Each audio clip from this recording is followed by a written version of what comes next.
বাংলাদেশে সাম্প্রতিক সময়ে মবের পক্ষে সম্মতি উৎপাদন করার চেষ্টা করা হচ্ছে। কখনো কখনো সংজ্ঞা ভিন্ন করার চেষ্টা করা হয়েছে, কখনো কখনো মবকে প্রয়োজনীয় বলা হচ্ছে। এভাবে নানাভাবে নানাজন এটাকে এক ধরনের সম্মতি উৎপাদনের চেষ্টা আমাদের সমাজে করে যাচ্ছেন। প্রশ্ন হলো কেন? এবং এই আলাপটা সাম্প্রতিক সময়ে খুবই একাডেমিকলি উঠেছে। আমি খেয়াল করলাম দুজন গুরুত্বপূর্ণ মানুষ, একজন হচ্ছে যারা মাহফুজ আলম, সরকারের একজন উপদেষ্টা। আমি খানিকটা তাকেও মবের পক্ষে বৈধতা দেওয়ার সম্মতি উৎপাদনের একরকম চেষ্টা, রিডিং বিটুইন লাইনস মানে স্পেসিফিকলি লিখে ফেলেছেন তা বলবো না। একই সাথে আরেকজন জনাব নাহিদ ইসলাম, তারা সহযোদ্ধা ছিলেন এই জুলাইয়ের গণ অভ্যুত্থানের সময়। তিনি বেশ স্পষ্টভাবেই বলবো মবের ভিন্ন ধরনের সংজ্ঞায়ন খানিকটা প্রধান উপদেষ্টার প্রেস সচিব যেটা করেছেন সেভাবে করার চেষ্টা করছেন। আমি এই দুজনকে আসলে আলাদা করে দেখি না, মানে নাহিদ ইসলাম এবং মাহফুজ আলম এনসিপির সাথে বা তার আগে নাগরিক কমিটির সাথে কতটা ইনভলভ ছিলেন, কিভাবে ইনভলভ ছিলেন, প্রচুর ফিসফাস আছে এবং এই ফিসফাসগুলো যে একেবারে মিথ্যে, নট নেসেসারিলি। সবার সাথেই সবার যোগাযোগ আছে। আমরা যারা অন্তত এই ক্ষেত্রে মানে এক ধরনের কথাবার্তা বলি, বোঝার চেষ্টা করি, মানুষের সাথে আলাপ আলোচনা করি। সুতরাং এই দুটোকে আমি একসাথে দেখতে চাই। একসাথে দেখার কারণেই আমি মনে করি এটা এনসিপির সম্ভবত একটা কৌশল হতে যাচ্ছে। আমি যেন মাহফুজ আলম কি বলছেন সেটা একটু বলি। তিনি আমাদের অতীতে বহু মব হয়েছে বলে আলাপ করছেন। আমার এত সময় হবে না, নাহলে এখানে কতগুলো ঘটনাকে তিনি মব বলছেন, মব জাস্টিস বা মব ভায়োলেন্স। এগুলো আমি সবগুলোকে মব জাস্টিস বা মব ভায়োলেন্স বলে মনে করি না। আচ্ছা, এরপর তিনি যেটা বলছেন যে সামাজিক ফ্যাসিবাদ যেটা শেখ হাসিনার সময়েরই প্রতিক্রিয়া, মানে ওটা বুঝতে হবে যে এটা না বুঝে সামাজিক ফ্যাসিবাদ ও মব মানসিকতা বোঝা সম্ভব হবে না। মানে এই সব প্রশ্ন তুলেছি যেহেতু আমরা ওই অপ্রেস ছিলাম, অপারেশন থেকে এটা বেরিয়ে আসা, তারপর এখন আমাদের এই ধরনের পরিস্থিতি তৈরি হয়েছে। শফিকুল আলমও কম বেশি একই রকম কথা বলেছেন। কিন্তু উনি বলছেন যে কয়েক মাসে রাজনৈতিক ও সামাজিক ফ্যাসিবাদের অংশীদার না হয়ে হরে দরে মব ভায়োলেন্সের দায় নিতে হচ্ছে জুলাইয়ের বিপ্লবী ছাত্র নেতাকে। জুলাইয়ের পরে মব হইলে বা সুযোগ হলে করে এত সুশীলতার অ্যাপোলজেটিক আলাপ আসতো না। তারপর তিনি খুবই হাস্যকর একটা কথা বলছেন, একটু পড়ি, এটা পরে হাসিই পাবে। রাষ্ট্রের দায়িত্বে থেকে আমাদের কাজ আইনের শাসন প্রতিষ্ঠার সর্বোচ্চ চেষ্টা করা, এটা ঠিক আছে। সেজন্য মব ভায়োলেন্স নিয়ে কয়েকবার বলেছি, মানে একজন উপদেষ্টা বলছেন বলেছি, অথচ উনি তো উপদেষ্টা পরিষদে থাকেন। ওনার বলা উচিত ছিল মবের জন্য আমরা এটা করেছি। এসব করলে না আসলে হতো না। হ্যাঁ, জনাব মাহফুজ, আমি অন্তত ওনাকে দেখেছি মাজারে হামলা নিয়ে বলেছেন। ওই যে উনি বলছেন স্পেসিফিক কিছু অকেশনে মাজারে হামলা নিয়ে, বইমেলা নিয়ে কথা বলেছেন, উনি বলেছেন, স্ট্যাটাস দিয়েছেন, এটা সত্য। এখন কেউ যদি বলেন মন্দের ভালো, জনাব মাহফুজ অন্তত মন্দের ভালো কাজটা করেছেন, অন্য কোনো উপদেষ্টা তো স্ট্যাটাসও দেন না, উনি দিয়েছেন। কিন্তু সরকার কি করেছে? আসলে তেমন কিছু করেনি। এবং আমি বহুবার বলেছি ধর্মের ব্যানার নামে, ধর্মের নামে যে মবগুলো তৈরি হয় এগুলো সরকারের পরিকল্পিতভাবে, এগুলোর ব্যাপারে সরকার কোনো পদক্ষেপ নেয় না, কারণ তারা এই গোষ্ঠীটাকে হাতে রাখতে চায়। আমি আসবো, এটাই এখন একটা কৌশলে পরিণত হয়েছে, সেটা আমরা বুঝতে পারি। তারপরে যেটা হয়েছে, হ্যাঁ, জুলাই বিপ্লবকে এখন আবার বিপ্লব ব্যবহার করছেন, আমি জানি না। ওনারা বলেন ঠিক আছে, আমরা এটার দ্বিমত করি। ওখানে যেটা হয়েছে সেটাকে মব ভায়োলেন্স টাইলেন্স এগুলো বলা হচ্ছে, সেগুলো আমি একমত যে এটা হতেই পারে না। এই আলাপ তুলছেন, প্রশ্নই আসে না। এটা একটা, যদি বলা হয় আমাদের এই গণ অভ্যুত্থানের মহিমাকে ছোট করা হয়, এটা একটা স্বতঃস্ফূর্ত গণ অভ্যুত্থান, এটা মব হতে পারে না। তার পরবর্তীতে যেটা উনি একটু ওনাদের যে জুলাই বিপ্লব ছাত্র জনতাকে দায়িত্বশীল হওয়ার কথা বলছেন, কিন্তু মুজিববাদ ও আধিপত্যবাদ মোকাবেলার প্রতিরোধ গড়ে তুলতে আপনাদের সর্বোচ্চ চেষ্টা করবেন। এই যে সর্বোচ্চ চেষ্টা করবেন আধিপত্যবাদ রুখে আসার জন্য, কিভাবে? আইনের আশ্রয় নেওয়ার কথা বলছেন, কিন্তু যখন বলা হচ্ছে এগুলোই ছাত্ররা রুখে দাঁড়াবে, দিস আর দ্য প্রবলেমস। আমি বহুবার বলেছি আওয়ামী লীগ তো নিষিদ্ধ হয়েছে, মানে তার কর্মসূচি অ্যাটলিস্ট নিষিদ্ধ হয়েছে, ছাত্রলীগ নিষিদ্ধ আছে। গতকাল বা দুদিন আগে পটিয়াতে একটা ছাত্রলীগকে তারা পুলিশের কাছে নিয়ে গেছেন। ছাত্রলীগ মানে সব হরে ধরে ফেলতে হবে? আমি অবাক হয়ে গেছি কারো যুক্তি শুনে যে সে তো নিষিদ্ধ ঘোষিত সংগঠনের সদস্য। তো তাহলে কি যেদিন নিষিদ্ধ ঘোষিত সংগঠনে কোনো কালে ছিল সবাইকে গ্রেফতার করতে হবে? ছাত্রলীগ নিষিদ্ধ, তার কোনো রাজনৈতিক কর্মকাণ্ড কেউ করছে কিনা সেটা হলে মামলা হতে হবে, তারপর গ্রেফতার হবে, তাই তো ব্যাপারটা। এমনকি এই মুজিববাদ সহ ওনারা যা বলছেন মোকাবেলার প্রতিরোধ, এগুলো প্রতিরোধ রাজনৈতিকভাবে মাঠে এগুলোর আলাপ রাখতে হবে। তো আবারও বলছি, এই ধরনের ঘটনা যদি কেউ ঘটায় সেটাও আসলে আদতে সরকারকে এবং প্রশাসনকে করতে হবে। উনি মবের যে সংজ্ঞা দিলেন এটাও অদ্ভুত। শেষে পুনশ্চ বলে বলছেন, মব মানে বিপ্লবী উদ্দেশ্যহীন প্রতিহিংসা ও প্রতিশোধ পরায়ণ মানসিকতা লালন করা সুযোগ সন্ধানী গোষ্ঠী। জুলাইয়ের বিপ্লবী ছাত্র জনতার উদ্দেশ্য পরিষ্কার, গণতন্ত্র ও মানবাধিকারের প্রতি তাদের শ্রদ্ধা অতুল এবং তারাই বাংলাদেশের ভবিষ্যৎ। মানে মবের সংজ্ঞা যে কেউ গুরুত্বপূর্ণ সব ডিকশনারিতে খুঁজে দেখবেন। এর সাথে প্রতিহিংসা ও প্রতিশোধ পরায়ণ হওয়ার কিছু নাই, এবং বিপ্লবী উদ্দেশ্যহীন না হলেই মব হবে, বিপ্লবী উদ্দেশ্য সহ মব হতে পারে না, এগুলো একেবারেই ভুল কথা। ডিসঅর্ডারলি পিপল যদি বিপ্লবী উদ্দেশ্য থেকেও থাকে এবং তারা যদি অত্যন্ত মারমুখী হয়ে ওঠে, নিয়ন্ত্রণের বাইরে চলে যায়, এটাকেও মব বলা হয়, সংজ্ঞায় তাই বলা হয়। তিনি বলছেন যে এদের যেহেতু উদ্দেশ্য পরিষ্কার, গণতন্ত্র মানবাধিকারের প্রতি তাদের শ্রদ্ধা অতুল এবং তারাই বাংলাদেশের ভবিষ্যৎ। না সরি, এখানেও খুবই ভুল কথা আছে। এগুলো সরি এভাবে বলা যায়, এগুলো শেখ হাসিনা সিনড্রোম। একটা জায়গায় মাহফুজ আলম বলেছেন যে তাদেরকে সতর্ক হতে হবে, কিন্তু তিনি বলছেন আর গণতন্ত্র মানবাধিকারের প্রতি তাদের শ্রদ্ধা অতুল না। তাদের মানবাধিকারের প্রতি শ্রদ্ধা অতুল থাকলে জুলাইয়ের যে বিপ্লবী, তার ভাষায় তাদের অনেকেই এমন কাজ করেছেন যেটা গণতন্ত্র এবং মানবাধিকার পরিপন্থী কাজ হয়েছে, ফর শিওর।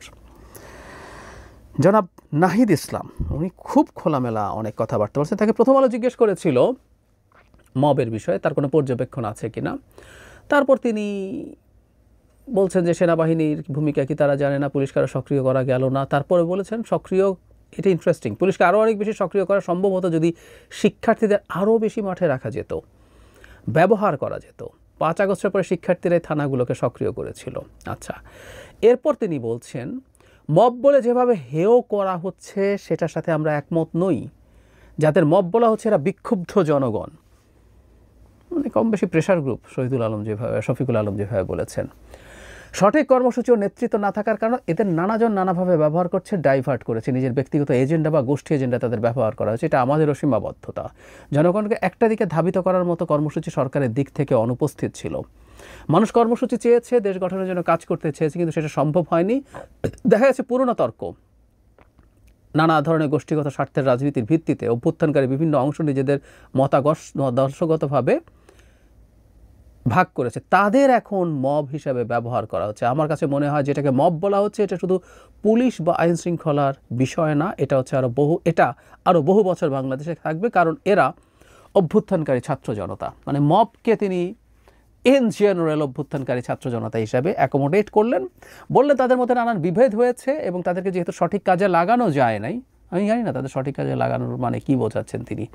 তারা যদি বিপ্লব মনে করেন তাহলে কি একটা মিলিশিয়া বাহিনী গঠন করা দরকার ছিল, আমি জানি না। যাই হোক, যায়নি বলে অনেকেই নানান রকমভাবে তাদেরকে ব্যবহার করছেন এবং এটা বাংলাদেশে বহু বছর থাকবে বলেও বলছেন। অথচ কোনো একটা জায়গায় মাহফুজ আলমের স্টেটাসেও দেখি নাই, এখানে উনি এই আহ্বান জানান নাই, যারা জানানোর কথা না, উনি এদেরকে সমর্থনই করছেন এবং তাদেরকে বিক্ষুব্ধ জনতা বলছেন, তারা এই জুলাই গণ অভ্যুত্থানের লোকজন বলছেন। তার মানে তো হচ্ছে ব্যবস্থা নিতে বলার কোনো কারণ নাই। তারা মনে করেন এখনও এই ক্ষোভের বহিঃপ্রকাশ ঘটে।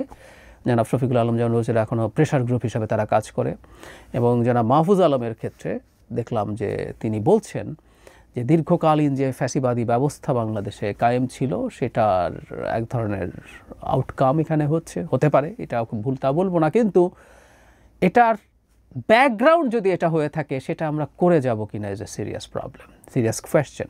আমরা এখন এই যে মবকে আশকারা দেয়া, এটা সবসময় যে সকল পলিটিক্যাল টাইপের হবে তা না। আবহমান কাল থেকে আমাদের সোসাইটিতে মব আছে, আমরা অভিযুক্ত বা কোনো অপরাধীকে ধরতে পারলে পিটিয়ে মেরে ফেলি। আমরা এই গতকালই দেখলাম কুমিল্লায় মর্মান্তিক ঘটনা, 3 জন মানুষকে পিটিয়ে মেরে ফেলা হয়েছে, একজন মা আর তার 2 সন্তান, এক ছেলে এক মেয়ে, এবং আরেক মেয়ে মৃত্যু পথযাত্রী হয়ে হাসপাতালে চিকিৎসাধীন আছেন। তো এই হচ্ছে পরিস্থিতি, এবং এগুলো বলে বলে বলে বলে মবের পক্ষে সম্মতি উৎপাদন হয়। বলতে পারেন যে জুলাইয়ে যারা পার্টিসিপেট করেছে তারা হন নাই, কিন্তু এটা তো তা না। মানুষ তার মতো করে এটাকে ঠিক করে নেবে। তারপর কেউ কেউ অর্গানাইজড হয়েও কাজ করবে, ঠিক মানে আনঅর্গানাইজড না হয়েও।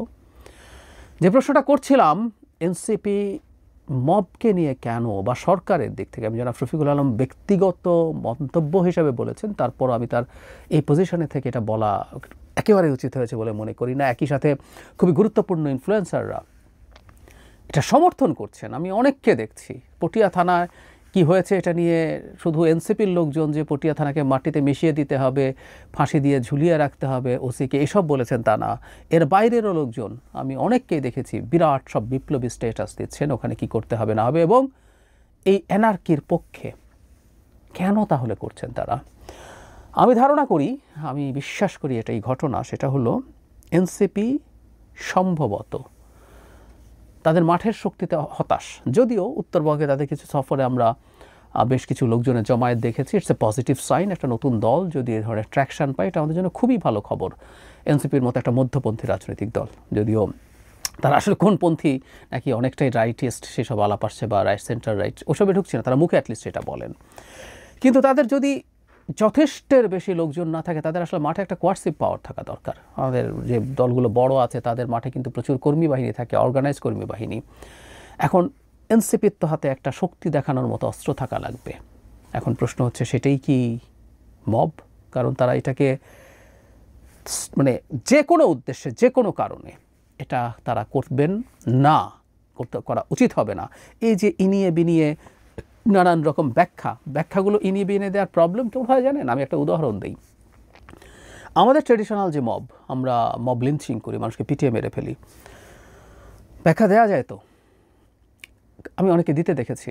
আমি ধরে পুলিশে দিলাম, পুলিশ ঘুষ খেয়ে ছেড়ে দেয়, কোর্টে চালান দিল, বাংলাদেশে জামিন হয়ে যায়, এসে সে আবার একই অপরাধ করে, বিচার শেষ হয় না, শাস্তি হয় না, সুতরাং আমরা পিটিয়ে মেরে ফেলি। আমাদের তো কত ওইগুলো দেখতে হবে। অ্যাট দ্য সেম টাইম আমি আরও যুক্তি দিতে পারি সাইকোলজিক্যাল। আমাদের লোকজনের নানান রকম অপারেশন আছে ফ্যামিলিতে, সোসাইটিতে, স্টেটের পক্ষ থেকে। সে তার অপারেশন, সে তার এই অবদমনকে উগরে দেয় একটা মানুষকে পিটিয়ে মেরে ফেলার মাধ্যমে। অনেক অনেক যুক্তি দেওয়া যায়, but should you do that? কোনোদিনও না। এটা হওয়া যাবে না, এটা করা যাবে না, বেআইনি কাজ করা যাবে না। একটা রাষ্ট্র মগের মুল্লুক বা মবের মুল্লুক হতে পারে না, এটা আমাদের সিরিয়াসলি মাথায় রাখতে হবে। এনসিপি যদি এ ধরনের কোনো চিন্তা করে থাকে, আই রিপিট, তারা যদি এরকম কোনো চিন্তা করে থাকে, এটা রাজনীতি করা হবে, এটা ষড়যন্ত্র করা হবে। এনসিপির সাথে এমন কিছু লোকজনের যোগাযোগ আছে বা তাদের প্রভাব আছে এনসিপির উপরে, যারা খুবই মারাত্মক ধরনের ষড়যন্ত্রকারী হিসেবে পলিটিক্যাল স্ফিয়ারে বহুদিন থেকে পরিচিত। এনসিপি যদি তাদের সাথে এভাবে ট্যাগড হয়, তাদের জন্য বড় বিপদ অপেক্ষা করছে। তাদের খুব সতর্ক হওয়া দরকার। প্রিয় দর্শক, আমরা এতক্ষণ ওনার কথাগুলো শুনলাম।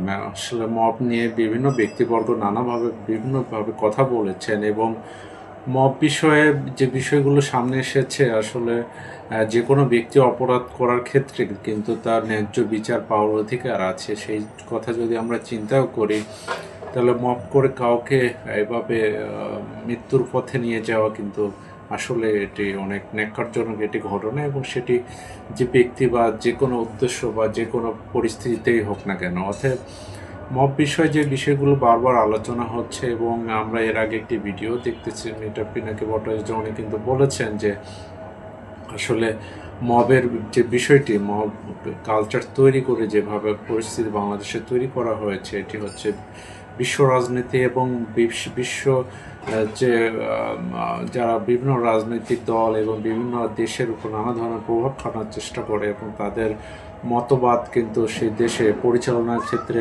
বিভিন্ন ধরনের পরিকল্পনা করে থাকে, তারই একটি অংশ আসলে মব তৈরি করার বিষয়টি। এবং উনি আমাদের দেখিয়েছেন আসলে গুগলের বিভিন্ন জায়গায় যদি মব নিয়ে সার্চ করা যায়, যে বিশ্ব নিউজগুলোর মধ্যে কিন্তু সার্চ দিলে আপনি মবের বিভিন্ন ইস্যু নিয়ে কিন্তু বাংলাদেশের নাম সবার আগে আসবে। তো সেই প্রেক্ষাপটও তারা সফল হয়েছে বাংলাদেশে এই ধরনের একটি পরিস্থিতি তৈরি করার ক্ষেত্রে, এবং সেখানে বাংলাদেশের মানুষ এবং বাংলাদেশের রাজনৈতিক দল এবং একটি গ্রুপ কিন্তু তাদের এই চিন্তাভাবের সঙ্গে কিন্তু অ্যালাইন হয়ে কাজ করতেছে এবং বহিঃপ্রকাশ ঘটিয়েছে। অতএব আমরা দেশের মানুষ এই বিষয়ে সতর্ক থাকতে হবে, এবং রাজনৈতিক দলগুলো উচিত হবে এই যেহেতু কালচার থেকে বের হয়ে একটি বিচারিক ব্যবস্থায় যে কোনো মানুষের শাস্তি দেওয়ার প্রক্রিয়াটা চালু করা। কারণ সকল মানুষ চায় যে তার সে যদি কোনো অপরাধ করে থাকে, তার বিচারের মাধ্যমে তার অপরাধের সাজাটা সে পায়।